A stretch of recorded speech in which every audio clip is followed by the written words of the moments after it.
د افغان نجونو ښوونځیو پرانیستلو په اړه د پاکستان له صدراعظم مرسته غوښتل شوې. سلام ستړي مه شئ، وخت مو بخیر.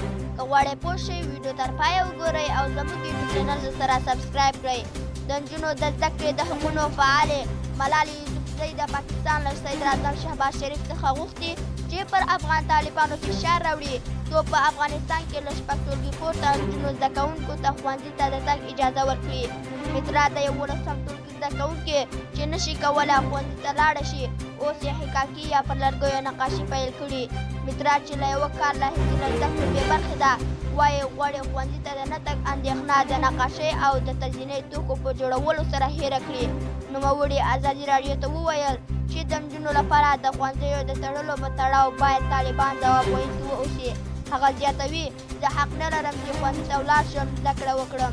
یو کال وشو طالبان باید ځواب ورکړي او باید ځواب ویونکي وي چې ولې یې د میلیونونو نجونو پر مخ ښوونځی تړلی، ولې یې دوی په کور کې نه ولیدي. دا و زموږ د دې وخت خبر.